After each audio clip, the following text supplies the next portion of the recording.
अस्सलाम वालेकुम, आदाब, नमस्कार। परवीन न्यूज़ महानगर में आपके साथ शेख इफ्तिखार। 15वें वित्त आयोग के अग्नि सुरक्षा अभियान के तहत फायर ब्रिगेड को मजबूत किया जा रहा है। उसी के तहत परभनी महानगर पालिका को करीब 2 करोड़ रुपयों की कीमत के 4 नए अग्निशमन वाहन गाड़ियां आज तारीख 30 जुलाई 2024 मंगलवार के दोपहर परभनी महानगर पालिका में पहुंची है। आयुक्त और प्रशासक तृप्ति सांडभोर इन्होंने इस गाड़ियों का उद्घाटन किया। परभनी शहर की जनसंख्या के साथ साथ शहर का एरिया भी बढ़ रहा है और बढ़ते शहर के लिए अग्निशमन गाड़ियां की भी आवश्यकता थी। इसी के तहत 15वें वित्त आयोग के अग्नि सुरक्षा मिशन के तहत वर्ष 2022-23 के नए वाहनों की खरीद के लिए एक प्रस्ताव भेजा गया था। परभनी शहर में गंगाखेड़ रोड पर प्रस्तावित नए फायर स्टेशन के लिए वाहनों की आवश्यकता थी। परभनी नगर पालिका की ओर से भेजे गए प्रस्ताव को मंजूरी दी गई। इसके मुताबिक महानगर पालिका में 4 नई गाड़ियां मिली है। उक्त वाहन की बिजली से लगने वाली आग एवं आग को बुझाने के लिए आवश्यक सुविधाएं मौजूद है। ये वाहन मंगलवार को महानगर पालिका में दाखिल हुई। इस समय महानगर पालिका के आयुक्त एवं प्रशासक तृप्ति सांडभोर इन्होंने इन गाड़ियों का उद्घाटन किया। इस समय अतिरिक्त आयुक्त मिनीनाथ दंडवते, शहर अभियंता वसीम पठान, यांत्रिकी विभाग प्रमुख मिर्जा तनवीर बेग, अग्निशमन अधिकारी दीपक कानोड़े, नगर सचिव विकास रत्नपार के अभियंता पवन देशमुख, मंजूर हसन, युवराज साबड़े आदि अधिकारी कर्मचारी इस समय मौजूद थे। परभनी शहर में महानगर पालिका की ओर से सिटी म्यूनिसिपल फायर डिपार्टमेंट में पास पहले पुराने 2 गाड़ियां थी, बम थी। इसके अलावा रेस्क्यू टेंडर और एक फॉर्म टेंडर है। नगर निगम को जो 4 गाड़ियां मिलने से आप महानगर पालिका में अग्निशमन विभाग के पास 8 गाड़ियां हो गई है। अग्निशामक दल में दमकल विभाग में अधिकारी कर्मचारियों की भर्ती करना जरूरी है। यहाँ पर जो इसके ट्रेन हो चुके हैं, जिसको इसका पूरा तरीके से जानकारी है, ऐसे ही अधिकारी कर्मचारी ड्राइवरों की भर्ती की जाए, ऐसी मांग भी इस समय की जा रही है। आज तारीख 30 जुलाई 2024 मंगलवार के रोज शहर के नानलपेट स्थित बाल विद्या मंदिर स्थित संस्था की ओर से स्कूल के माध्यमिक शालांत परीक्षा और पूर्व उच्च प्राइमरी और उसी तरह माध्यमिक शिष्यवृत्ति परीक्षा के गुणवंत छात्राओं का सत्कार कार्यक्रम आयोजित किया गया। इस कार्यक्रम के अध्यक्ष स्थान पर संस्था के अध्यक्ष डॉक्टर N.A. झरकर तो प्रमुख मार्गदर्शक के तौर पर अपर जिला कलेक्टर डॉक्टर प्रताप काळे, प्राइमरी शिक्षा अधिकारी सुनील पोलास, संस्था के सचिव डॉक्टर विवेक नवंदर ये थे। इस कार्यक्रम में संस्था के सह सचिव एडवोकेट संजय देशपांडे, एडवोकेट अशोक सोनी, पवन कुमार झांझरी, मल्हार वहिटकर, HM अरुण बोराडे, उप HM रामदास तुम्मेवार, दीप रुगे, बळीराम कोपरटकर, श्रीमती सीमा बोके, प्राइमरी के HM सिंधु परदेसी, विनायक लोखंडे, विभाग प्रमुख रमेश कापसे आदि हाजिर थे। इस समय सभी मान्यगणों ने महत्वपूर्ण बातें बताई। पालक, शिक्षक और छात्राओं इनमें अच्छा तालमेल रहेगा तो ही गुणवत्ता बढ़ेगी। पालकों ने छात्रों को समय देकर उनसे गुफ्तगू करना बहुत महत्वपूर्ण है। आज के ज़माने में आने वाले नए नए चुनौतियों को सामना करते हुए आगे बढ़ने की क्षमता अपने में विकसित करे, ऐसा मार्गदर्शन पर डॉक्टर विवेक नवंदर इन्होंने बोलते हुए कहा। इस समय छात्राओं को प्रमाण पत्र देकर मान्यगणों के हाथों सम्मानित किया गया। कार्यक्रम की शुरुआत स्कूल के संगीत विभाग के रमाकांत पंजने, प्रफुल्ल शाहने और छात्राओं के टीम ने स्वागत गीत पेश किया। कार्यक्रम का प्रस्ताविक HM अरुण बोराडे इन्होंने किया तो संचालन सुभाष ढगे इन्होंने किया। आए हुए सभी मान्यगणों का आभार उप HM रामदास तुम्मेवार इन्होंने माना।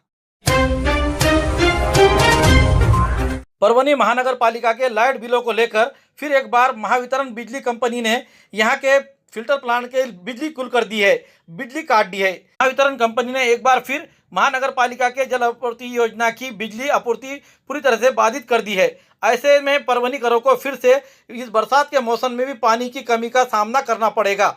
पानी पीने के लिए फिलहाल में जिस तरह से इस्तेमाल किया जा रहा है, उसे देखते हुए इस बार महावितरण कंपनी ने ऐसा मामला 2 मरतबा कर दिया है। लेकिन महानगर पालिका के आयुक्त और प्रशासक इस पर उन्हें जू नहीं रेंग रही है। लेकिन इसका खामियाजा परभनी कर को यहाँ के नागरिकों को भुगतना पड़ रहा है। कंपनी के इंजीनियर ने अपने बकाया बिजली बिल का भुगतान करने के लिए धर्मापुरी के जल उपचार संयंत्र के साथ साथ येलदेरी में उद्भव कुएं की भी बिजली आपूर्ति कट कर दी है। सोमवार की शाम जैसे ही कार्रवाई हुई, इसका तत्काल असर हुआ। मंगलवार को आधे से ज़्यादा शहर को अपने प्यासे ही रहना पड़ा। यहाँ कर पानी नहीं खुलने के कारण इस इलाके के नागरिकों को अपना प्यासा रहने की बात नौबत आज बारिश के मौसम में भी देखने को मिल रही है। महावितरण कंपनी द्वारा पिछले 2 महीनों में इस तरह की कार्रवाई 2 मरतबा करते हुए इससे महानगर पालिका प्रशासन नाराज होता नजर आ रहा है। लेकिन हम व्यूअर्स और दर्शकों को ये अवगत करा दें और प्रशासन को भी ये अवगत कराते हैं कि मूलभूत सुविधा जिसमें जल, पानी और रहने घर और यहाँ की सुख सुविधाएं और स्वच्छता को लेकर जिस तरह महानगर प्रशासन ने काम करना चाहिए, पानी, यहाँ की मूलभूत सुविधाएं, स्वच्छता, इन चीज़ों को पहले महत्व देकर यहाँ के इन कार्यों के लिए पहले फंड रखना चाहिए। उसके बाद जैसे हम गार्डन को देख रहे हैं कि अभी गार्डन का पूरी तरीके से बाउंड्री वॉल बनाया जा रहा है। ये बाउंड्री वॉल पहले भी अच्छा था, लेकिन इस पर करोड़ों रुपये खर्च कर दिया गया। इसके बजाय नाना नानी पार्क पर ये पैसा खर्च किया जाता, और उस पर भी जो खर्च किया गया पैसा है वो कहाँ गया, इसकी अगर से तफसील की जाती तो आज ये नागरिकों को ये नौबत ना आती। आज शहर में रास्ते में खड्डे में रास्ते होने के कारण लोग परेशानियों का सामना कर रहे हैं, उसी साथ साथ गंदगी का सामना करना पड़ रहा है। ऐसे मूलभूत सुविधाओं के साथ साथ आज यहाँ के बिजली महावितरण कंपनी ने जल आपूर्ति की लाइट काटने की वजह से कुछ दिनों के लिए अब यहाँ के नागरिकों को भी अपने पानी से भी वंचित रहना पड़ रहा है। इसके इन सभी चीज़ों के लिए जिम्मेदार कौन? यहाँ के नागरिक जनता, जो ऐसे नेताओं को चुनकर दे रही है जिनको ये आवाज़ उठाने की तक नौबत नहीं आ रही है, वो खामोश बैठे हुए हैं, और जो लेकर बैठे हुए हैं उनके सरगना आज यहाँ पर मौज मजा करते हुए नजर आ रहे हैं। लीडरों को ही आगे किया जाता है जो इसमें भ्रष्टाचारी ज्यादा होते हैं। इसके बारे में हमारी ये जो बात बताई गई है, इस पर आप जिम्मेदार किसे ठहराते हैं? इस पर कमेंट्स कर जरूर बताएं। Under water tunnel, fish aquarium और मेला, भारत का सबसे बड़ा कार्निवल, कई मछलियों को नजदीक से देखने का सुनहरा मौका। पूरे फैमिली के साथ आइए और खिलौने का मजा उठाइए। फिश एक्वेरियम को नजदीक से देखिए। मछलियों की कई वैरायटियाँ, बड़े से बड़े और छोटी सी छोटी मछलियाँ। ठिकान नूतन ग्राउंड, दरगाह रोड, परभणी। पुरानी बीमारियों की शर्तियाँ इलाज, घुटने के दर्द, शुगर, बवासीर, गुर्दे की पथरी, सफेद दाग, हार्ट अटैक, अस्थमा, एलर्जी, दाग कोड़ की बीमारी, गांठियों से पीड़ित, अन्य बीमारियों से परेशान होते तुरंत संपर्क करें। डॉक्टर गोविंद कामटे, आयुर्वेदिक विद्या विशारद, बालाजी आयुर्वेदिक प्राकृतिक चिकित्सा केंद्र, शाखा नंबर 3, पुराना पेड़गांव रोड, पोस्ट ऑफिस के करीब, स्वामी फोटो स्टूडियो के बाजू। समय सुबह 9 बजे से दोपहर 2 बजे तक, शाम 5 बजे से रात 9 बजे तक। Mobile number 9921691008।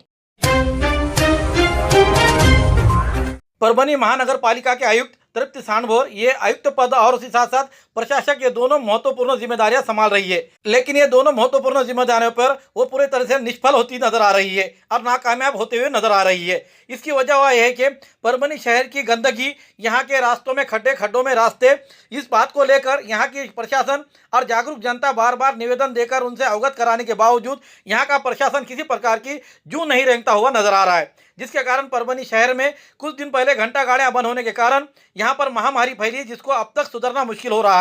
हर इलाके में बच्चे से लेकर बूढ़े बीमार नजर आ रहे हैं। इसकी वजह यह है कि मलेरिया और डेंगू जैसे बीमारियों से एक बच्चे ने अपनी जान भी गंवा दी है, जो दादाराव प्लाट प्रभाग क्रमांक 6 में रहने वाला है। उसकी मृत्यु को लेकर कुछ सामाजिक संगठनों ने भी तृप्ति सांडभोर ये मनपा आयुक्त को यहाँ से निलंबित किया जाए, हटाया जाए, ऐसी मांग को जोर पकड़ा हुआ था। उसी के तहत आज 30 जुलाई 2024 मंगलवार के रोज दोपहर के समय छत्रपति शिवाजी चौक यहाँ शिवसेना उद्धव बाला साहब ठाकरे इनके महिला आघाड़ी की ओर से बड़े पैमाने पर रोज जताते हुए मनपा आयुक्त और प्रशासक बने हुए तृप्ति सांडभोर इनके तस्वीर को जोड़े मारो आंदोलन किया गया। इस इलाके के रास्तों में खड्डों में मलबा भरकर रास्तों को मरम्मत किया गया है। आज निकाले गए आंदोलन को लेकर यहाँ के विधायक कार्य सम्राट डॉक्टर राहुल पाटिल इनके मार्गदर्शन में, उद्धव बाला साहब ठाकरे इनके महिला आघाड़ी के नेता और पूर्व नगर सेविका सो अंबिका डहाड़े इनके नेतृत्व में मनपा आयुक्त तृप्ति सांडभोर इनके तस्वीर को जोड़ो मारो आंदोलन करते हुए मनपा आयुक्त के खिलाफ जोरदार घोषणाबाजी देखते हुए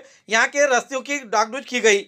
इस आंदोलन में सो वंदना कदम, कविता नंदुरे, संगीता टेहरे, सुचिता गिरी, मंदा वाघमारे, दीपा बोरुड़, रेखा बोखारे, निर्मला भावसार, सुनीता कांबळे, वैशाली खांडे, मीरा कवाळे, कांचन राठौड़, अर्चना जाधव, संगीता चट्टे, श्वेता लवांडे, शुभांगी कुलकर्णी, सविता तावड़े, स्वाति बेजगमवार, अस्मिता जाधव, मंदा दहीवाड़, नंदा साकरे, मंगल दहीवाड़ के साथ बड़ी संख्या में पदाधिकारी, कार्यकर्ता, महिला मौजूद थे।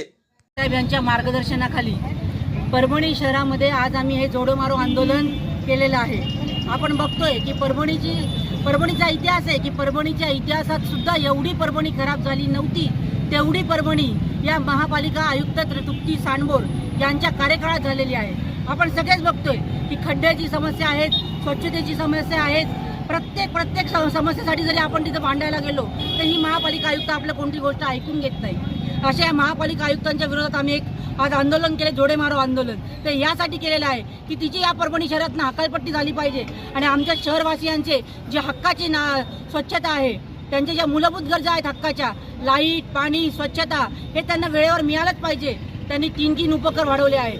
3 उपकर वाढवून घरपट्टी, नळपट्टी वाढवली. त्यामध्ये अनधिकृत शास्ती म्हणून त्यांनी एक दाखवलेली आहे. ती अनधिकृत शास्ती जवळपास 20-30 हजार रुपये प्रत्येक घराला दिलेली आहे. ही अनधिकृत शास्ती तुम्ही भरायची जर नसेल तर लावली कशाला कागदावरती? या सगळ्या प्रश्नांसाठी आम्ही या महापालिका आयुक्तांना वेळोवेळी निवेदनं दिले, त्यांना आम्ही विनंत्या केल्या, त्यांच्या विरोधात आंदोलनं केले, पण कोणतीही 1-2 शब्दांनी सुद्धा या महापालिका आयुक्तांनी कधी येऊन त्याचा खुलासा केला नाही की आम्ही तुमच्यासाठी एवढं करू म्हणून. अरे तुम्ही आम्हाला परभणी शहरातले खड्डे किती आहेत असं लिहून द्या म्हणतात. कुठल्या खड्ड्यावर लिहून द्यायचा आपण? तुम्हीच सांगा आम्हाला. मीच तुम्हाला प्रतिप्रश्न करते की कोणता खड्डा त्यांना आपण लिहून द्यायचा. आणि आपण बघतोय की गेल्या काही ही जी महापालिका आयुक्त आहे, मिंदे सरकार जसं आले तर मिंदे सरकारच्या त्याच्या सरकारच्या शासनाचा जो नेता आहे आढळराव पाटील, त्यांची ही नातलग आहे. ही जी आयुक्त आलेली आहे ती त्या आढळराव पाटलांची नातेवाईक आहे. मला वाटतं की ही सुपारी घेऊन आणि या शासनाने प्री प्लॅन करून परभणी शहराचं वाटोळं कसं होईल हे पाहण्याचं काम केलेलं आहे. कारण आमच्या पक्षाचे आमदार साहेब असतील आणि खासदार साहेब आहेत ते गद्दार झाले नाही, म्हणून या महाराष्ट्र शासनाने, या मुख्यमंत्र्यांनी आणि या देवेंद्र फडणवीस यांनी आमचे फक्त आमचे जे उद्धव साहेबांचे शिलेदार आहेत आमदार राहुल पाटील साहेब आणि खासदार बंडू जाधव साहेब, हे गद्दार झाले नाहीत. म्हणून त्यांनी परभणी शहराची वाट लावायची ठरवली आणि हे खापर केवळ आणि केवळ यांच्या डोक्यावर कसं फोडलं जाईल हेच त्यांनी पाहिलेलं आहे. आपण पाहिलं की 70 ते 100 कोटी रुपयांचे रस्ते आमदार साहेबांनी मंजूर करून आणले होते, पण तो निधी सुद्धा वळवण्याचं पाप या मिंदे सरकारने केलं होतं. त्यासाठी आमदार राहुल पाटील साहेबांनी त्या मोठ्या न्यायालयीन लढा दिला, त्याच्यावरती स्टे आणला. म्हणून आज आपण बघतोय की आज हे रस्ते मंजूर झालेत, पण त्यांनी मंजूर सुद्धा कधी केले?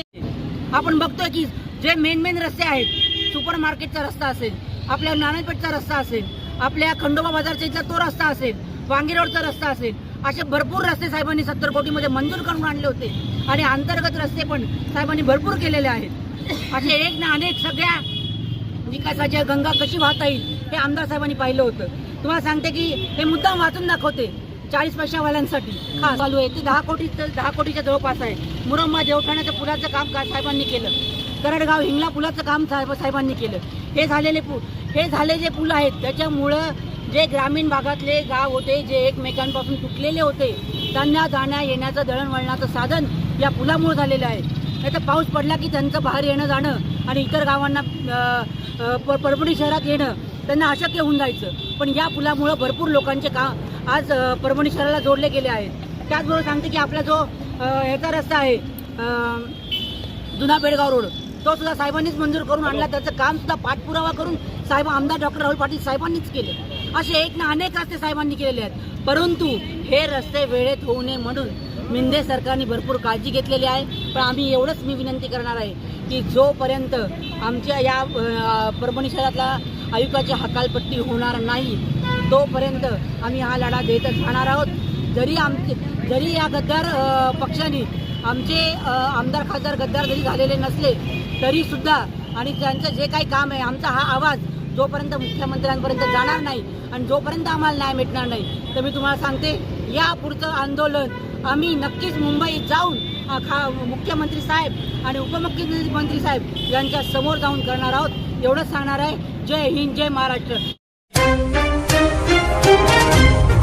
खूबसूरती का राज डॉक्टर हाशमी के पास, बालों का झड़ना, चेहरे के दाग व धब्बे, दीगर समस्याओं का इलाज हमारे पास. हमारे अपने बनाए हुए प्रोडक्ट्स 100% नेचुरल, कुदरती तौर पर इलाज बगैर किसी साइड इफेक्ट के साथ पूरी तरह से कुदरती व खालिश प्रोडक्ट्स आपके सामने बनाए जाएंगे. हमारे खुद के बनाए हुए प्रोडक्ट शिकाकाई, रीठा, आंवला, मेथी, गुड़हल के फूल, भिंगरा, एलोवेरा के जरिए हर्बल ऑयल वो हर्बल शैम्पू बालों का झड़ना व डैंड्रफ को खत्म करने के साथ सर की खुजली को खत्म करे. पतले बालों का इलाज फायदेमंद है, साथ ही बालों को लंबा, घना और खूबसूरत बनाए. चेहरे के दाग धब्बे, कील मुहासे, रूखी त्वचा वो चेहरे की झुर्रियां खत्म करे, साथ ही चेहरे को खूबसूरत बनाता है. खूबसूरती का राज डॉक्टर हाशमी के पास. हमारे पास ऑयल मशीन है जिससे हम आपके लाए गए खोपरा, कलौंजी, बादाम व अन्य सामग्री का तेल निकाल कर देंगे आपके सामने. एड्रेस डॉक्टर हाशमी मिनाज, खान साहब बिल्डिंग के पीछे, दरगाह रोड, परभनी. 8421522947, 8669131304.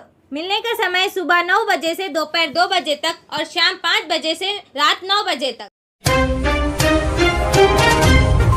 आने वाले दिनों में 30 त्योहारों को देखते हुए और महापुरुषों के जयंती का आने के कारण परभनी के शहर ट्रैफिक पुलिस की ओर से वाहन चलाने वाले कहीं नशे में तो गाड़ी नहीं चला रहे हैं, इसके लिए 2 व्हीलर और 4 व्हीलर गाड़ियों के ड्राइवरों की जांच की गई और उनकी चेकिंग की गई और इस समय ऐसे नशा पानी करते हुए दिखाई देने पर उन पर कार्रवाई की जा रही है।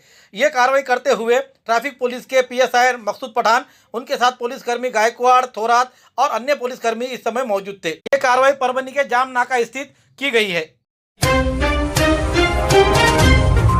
भारत निर्वाचन आयोग ने मतदान केंद्र में सुधार प्रस्ताव मंजूर दी है, जिसके तहत विधानसभा के लिए 42 नए मतदान केंद्रों का विस्तार किया गया है। तारीख 30 जुलाई 2024 मंगलवार के रोज जिला कलेक्टर रघुनाथ गावड़े इन्होंने जानकारी देते हुए बताया कि आने वाले विधानसभा चुनाव के मद्देनजर रखते हुए परभनी जिले में 42 नए मतदान केंद्र तैयार किए गए हैं और आने वाले चुनाव के लिए 1623 मतदान केंद्र तैयार किए गए हैं। कलेक्टर रघुनाथ गावड़े इन्होंने कहा कि सभी मतदान केंद्रों के लिए मतदान केंद्र स्तरीय अधिकारी नियुक्त किए गए हैं। भारत निर्वाचन आयोग की ओर से 1 जुलाई 2024 की आर्ता तिथि के आधार पर मतदाता सूची का विशेष संक्षिप्त पुनरीक्षण कार्यक्रम 20 जून 2024 को तथा संशोधित कार्यक्रम 24 जुलाई 2024 को घोषित किया गया है। इस कार्यक्रम के अनुसार मतदाता सूची का प्रारूप प्रकाशन 2 अगस्त 2024 को किया जाएगा। अंतिम मतदाता सूची का प्रकाशन 27 अगस्त 2024 को किया जाएगा। मतदान केंद्रों का सुधार इस कार्यक्रम का एक महत्वपूर्ण चरण है। भारत निर्वाचन आयोग ने नागरिकों से प्राप्त शिकायतों और राजनीतिक दलों से प्राप्त सुझावों, मतदाता पंजीकरण अधिकारी और सहायक मतदाता पंजीकरण द्वारा मतदान केंद्र के वास्तविक दौरे के अनुसार मतदान केंद्रों को व्यवस्थित करने के लिए तैयार किए गए प्रस्ताव को मंजूरी दे दी है। अधिकारी एवं भारत निर्वाचन आयोग के दिशा निर्देशानुसार स्वीकृति प्रस्ताव में 95 जिंतूर विधानसभा क्षेत्र में 14 मतदान केंद्र बढ़ाकर कुल 438 मतदान केंद्र कर दिए गए हैं। तो 96 परभनी निर्वाचन क्षेत्र में मतदान केंद्रों की कुल संख्या 11 स्टेशनों से बढ़कर 338 हो गई है। 97 गंगाखेड़ निर्वाचन क्षेत्र में 2 मतदान केंद्र कम कर दिए गए हैं और 2 नए मतदान केंद्र बना दिए गए हैं। इसलिए कुल मतदान केंद्रों की संख्या 432 ही हो गई है। पाथरी निर्वाचन क्षेत्र से 17 केंद्रों की बढ़ोतरी होते हुए कुल 415 मतदान केंद्र यहां पर बन गए हैं। ऐसी जानकारी परभनी के कर्तव्यदक्ष जिला कलेक्टर रघुनाथ गावड़े इन्होंने दी है। देसी जड़ी बूटियों से इलाज का एकमात्र केंद्र हकीम मौलाना उबैदुर रहमानी मिसबाही इनका नूरी शिफा खाना। हर स्टेज का कैंसर, किडनी की खराबी, लीवर की खराबी, हर तरह का शुगर, बालों की हर तरह की समस्या, पीठ व किडनी की पथरी, बवासीर, हर्निया, अपेंडिक्स, बीपी की कमी व ज्यादती, पीलिया, हर तरह का चर्म रोग, हर तरह का पेट रोग, सफेद दाग, sciatica, uric acid, heart, depression, ulcer, नाक, कान, गले की बीमारी, आँख की हर तरह की समस्या, टॉन्सिल, हर तरह का न्यूरो रोग, मिर्गी खून की कमी, हर तरह का ट्यूमर आदि का इलाज सफलतापूर्वक किया जाता है। पता बलरामपुर चौराहा से चौक रोड, बैरागी कॉलोनी, तुलसीपुर, जनपद बलरामपुर, यूपी। तुलसीपुर में मिलने का समय सुबह 11 बजे से 6 बजे तक हर माह की 1 तारीख से 20 तारीख तक रहेगा। परभनी में मिलने का समय सुबह 10 बजे से रात 10 बजे तक हर महीने के आखिरी हफ्ता 23 तारीख से 30 तारीख तक रहेगा। परभनी का पता दरगाह रोड, आजम चौक से आगे, तवक्कल मेडिकल के करीब, परभनी, महाराष्ट्र। अधिक जानकारी के लिए मोबाइल पर संपर्क करें। Mobile number 9793041936 9175546259। दुधगांव महसूल मंडल के किसानों को रबी चना 2023 के फसल का पूरी तरह से बीमा मिले, इस मांग को लेकर आज तारीख 30 जुलाई 2024 मंगलवार के रोज जिला कलेक्टर को यहां के गांव वासियों ने आकर निवेदन दिया। दिए गए निवेदन पर इरशाद पाशा, चांद पाशा, बाला साहेब मगर, पारखे शिवाजी राव, पारखे गंगाधर, मदन राव, विठल शिंदे, इनके अलावा बड़े पैमाने पर यहाँ पर किसान मौजूद थे। इन्होंने इस समय क्या कहा, आइए जानते हैं।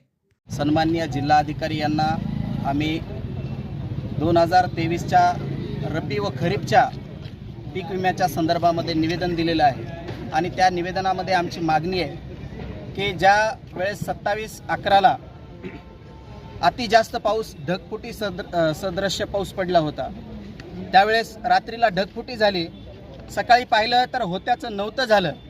कापसाच्या आणि हरभऱ्याच्या तक्रारी त्या ठिकाणी काही शेतकऱ्यांनी केल्या होत्या, परंतु त्या ठिकाणी तक्रारदार शेतकऱ्याला सुद्धा त्या पीक विमा कंपनीनं पीक विमा दिलेला नाही।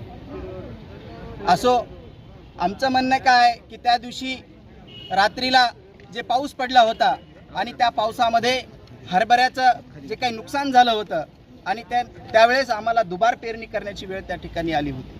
अक्षरशः शेतकऱ्यांनी दुबार पेरणी केली, परंतु प्रशासन आणि पीक विमा कंपनी आणि राजकीय काही पुढारी साठलोटं करतायत की काय, असा आमचा संभ्रम आहे. त्याच्यामध्ये शेतकऱ्यांना अद्यापपर्यंत हरभऱ्याचा विमा आमच्या शेतकऱ्यांपर्यंत आलेला नाही. जर येत्या काळामध्ये आम्ही ह्या ठिकाणी विनंती केलेली आहे, आज जर भविष्यात आम्हाला परत ह्या ठिकाणी यायची गरज पडली तर प्रशासनानं याची दखल घेतली पाहिजे. अशा प्रमाणात आमचे शेतकरी ह्या ठिकाणी येतील. आणि आम्ही काय बाहेर दुसऱ्या राज्यातले आहेत का, अशा प्रमाणात आमच्यासोबत त्या ठिकाणी हे केलं जातं आहे. दोस्तो, प्रशासन आमची दखल घेत नाही आणि प्रशासनाने दखल घ्यावी म्हणून ह्या ठिकाणी आम्ही प्रशासनाला वारंवार विनंती करतोय. आणि ज्यावेळेस आमची विनंती त्यांना मान्य नसेल तर आम्हाला आंदोलन करावं लागेल. आणि ते आंदोलन विविध स्वरूपाचं आणि प्रशासनाने पाहिलं नाही असं आंदोलन असेल, एवढी विनंती करून ह्या ठिकाणी मी थांबतो. हमारी न्यूज़ आपको किस तरह पसंद आ रही है इसके बारे में लाइक करें, शेयर करें, कमेंट्स करें, सब्सक्राइब करना ना भूलें और बेल आइकन का बटन ज़रूर दबाएं ताकि हमारी ली हुई न्यूज़ सबसे पहले आप तक पहुंच सके. और साथ ही साथ फेसबुक पे हमें फॉलो करें. Subscribe now and press the bell icon. Never miss an update.